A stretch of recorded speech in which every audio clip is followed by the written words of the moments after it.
All right, so I finished graining and membraning this guy. So I did the grain side and the membrane side, but now we're gonna be moving on to the braining step. And before I put this in our little brain solution, there's a couple big holes in this hide, which I think are from the arrow as it passed through the deer, but I just wanna get these sewed up. And so I went to Michael's and I bought some leather needles. This is a fake sinew thread. In some of the areas, if the hole's really near the edge, I'll just end up trimming it.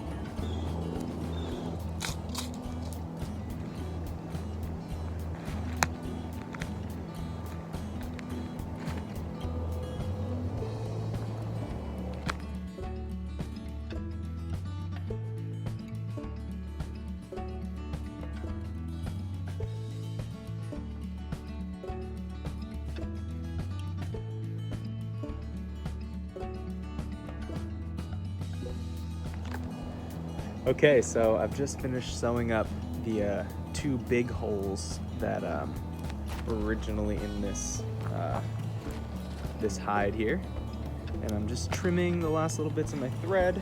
So you can see this is the bigger hole, and I just sewed it up right like that.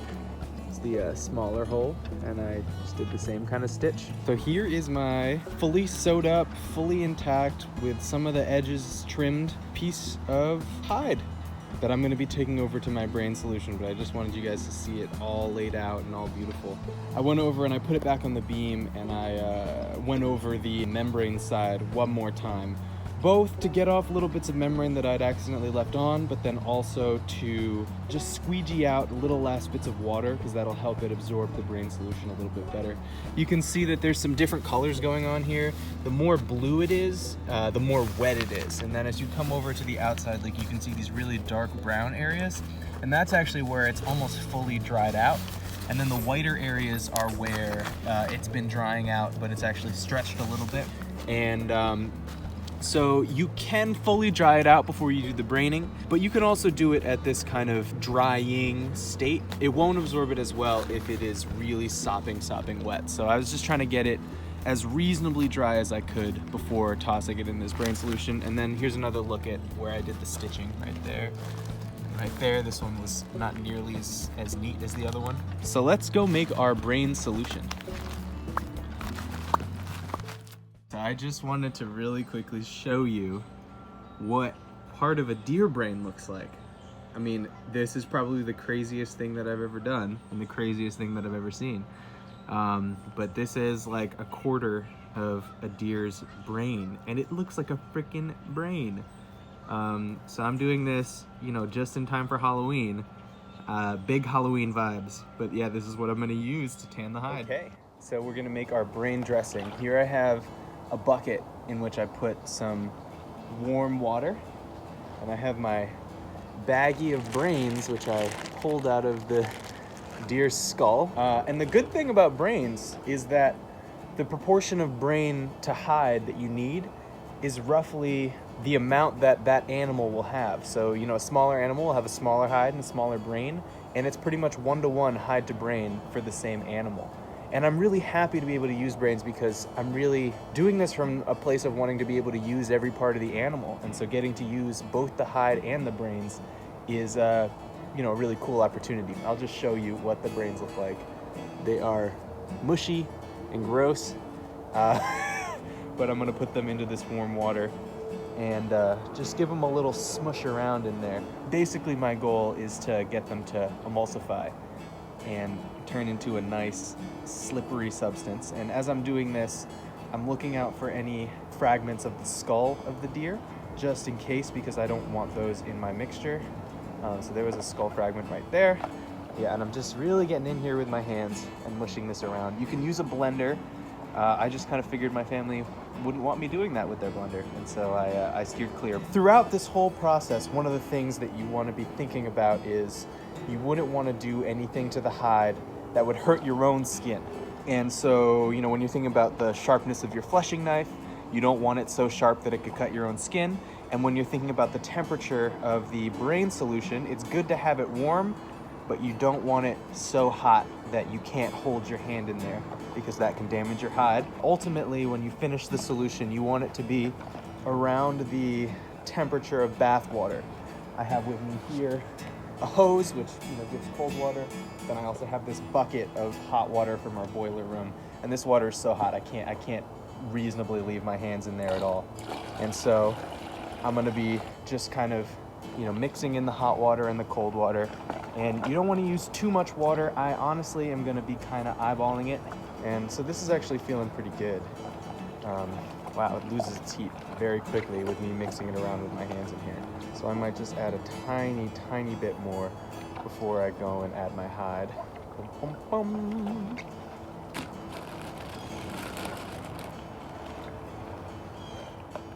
All right, so I've gotten this mixture to the point where it looks relatively mixed in. There's still a couple little bits, but they don't feel like they're going to emulsify. It feels really silky. Apparently, it's actually really good for your skin, but it's looking and feeling pretty good. I'll turn the camera around and show you guys what this looks like. Some brain soup in there, and I'm just gonna add the tiniest little bit of hot water just to warm it up a little bit more.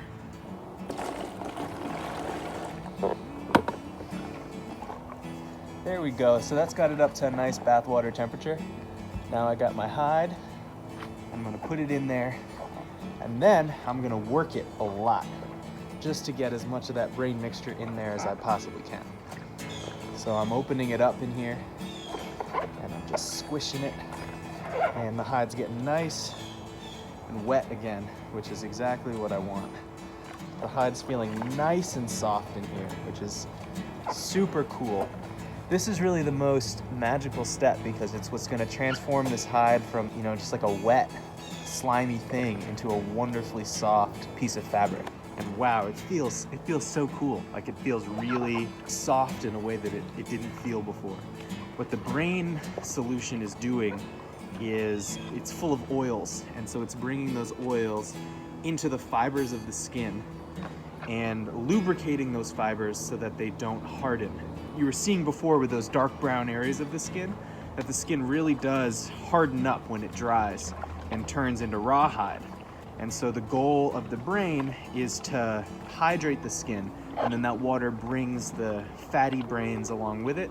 And then when you dry it by stretching it out, it'll get really, really soft and stay really, really soft like a fabric. Wow, it feels so cool. Oh my God. I'm shocked. Like, I expected it to feel different, but you can already tell at this point that the hide is gonna be super, super soft. I thought it was gonna feel more like what it felt like when it was wet, but it actually feels really, really silky, and I don't know, it just feels super nice right now, which is so cool. All right, so I'm just gonna work it in this bucket for a little while. And what I'm gonna do after that is I'm gonna wring the hide out, and I'm gonna wring it back into this bucket so that we can brain it a second time. So for a hide this thin, from what I understand, I should be able to get away with only 2 brainings. I think for the bigger one, I'm gonna have to do 3.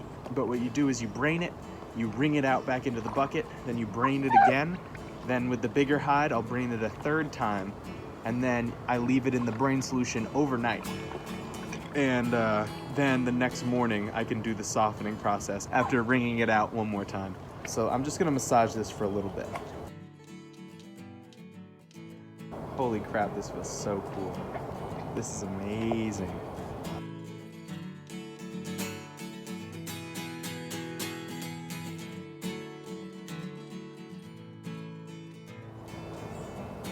All right, so what I did at first was I was just slopping it around. And then what I did was I moved on to working around the outside and making sure all the little outside bits got the brain in them.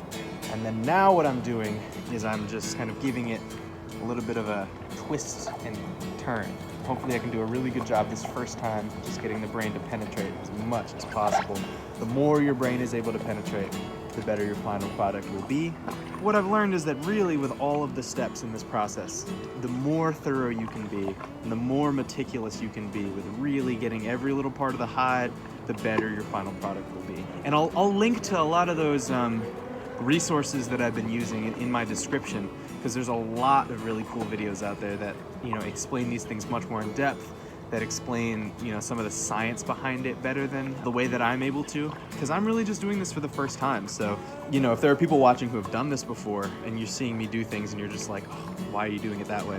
I'm really just learning, virtually, which is really interesting. I think it'd be really different if I was doing this with someone who's done it before and they were able to guide me through every step, but I can't do that right now. And so this is just me, trying to learn how to do this in my backyard with the resources that I have at hand. And so I'm definitely doing my best, but it's also been a huge learning process for me. And I'm glad that I've been trusting my sources, because there have been times when I've, doubted myself a little bit, but hopefully I will be able to do a beautiful piece of buckskin here at home. And then I'll move on to the bigger one and hopefully do an even better job with that, with all the things that I've learned throughout this process.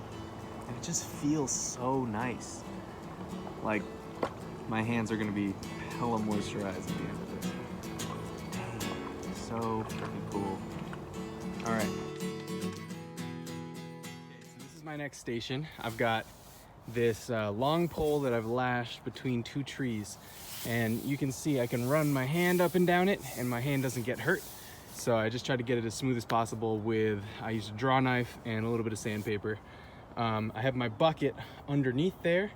What I'm gonna do is I'm gonna lay my hide over this pole, and I'm gonna use the pole to wring my hide out. So right here you can see me taking my hide out of the bucket and squeegeeing out a little bit of the brain solution, and I'm making sure that I get all of that solution right back there in the bucket, because we want to make sure that we're able to save it for the second braining. Then I'm taking it and I'm laying it over my pole, squeegeeing out a little bit more, and then I open the hide up. So I have the butt end of the hide facing me, and I'm just making sure that I open it up all the way, get all the little edges open, and then I fold it over itself into a loop and start rolling it in from the edges like a scroll. And so I'm going to go from both sides and roll into the middle, and then at the end I'll have a hide that kind of looks like a little double donut with two rolls in the middle. Then I grab a big long pole. For this case I'm using an ice scraper that we use in the winter, though as you'll see I find that this is not the perfect tool to use for this because it's a little bit too long. So here I'm going to switch over to a different stick, and this one's working pretty well, and you can see that I'm twisting it around, pulling with a good deal of strength because the hide really is quite strong, and making sure that it drips out right back into that bucket.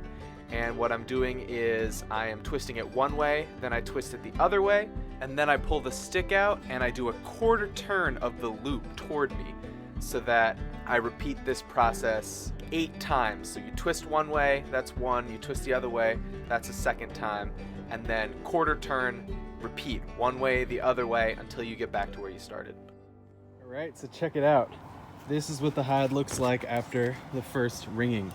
You can see that there are kind of more tannish parts, and there's some slightly more bluish parts, and then there are white looking parts almost. The blue parts are the wettest. The tan parts are where it's really dry, and you really want most of your hide to be that sort of tannish color. So honestly, this is a little bit more blue than probably is ideal, but it's not bad. And then the whitest parts are where it has already been stretched. And let me just show you what it looks like when you stretch it. And to do that, I'm gonna use this stick that I stuck in the ground. And so I just kind of roll it across this thing, and it helps soften up those edges. So I'm doing a mixture of using the stake to soften up the edges and stretching by hand to soften up the middle part. And that'll open all those fibers up. It'll help the brain penetrate even deeper into the fibers, and it'll get it ready for that second braining. Well, thanks for watching, everybody. I decided that this video is getting a little bit long, and so I wanted to save the softening step for a 4th and final part of this video series. And then I'll include a little bonus video of me doing the bigger hide, and then a little bit of extra material about how my fingers got a little bit infected as I was doing the bigger hide. So this is your warning now that wearing gloves might be a good idea throughout this entire process. But thank you to everybody who's been tuning in so far. This has been really, really awesome to get to share these things with you. If you haven't seen the earlier videos in this series, feel free to go check those out. Those are in a playlist on my channel. And I've also made some videos about making acorn flour, which you can check out over on my channel. And thanks again for watching. I'll put those videos right over there, hopefully. And you know, feel free to like and subscribe if you're enjoying this content, and I'll try to post more in the near future. Bye.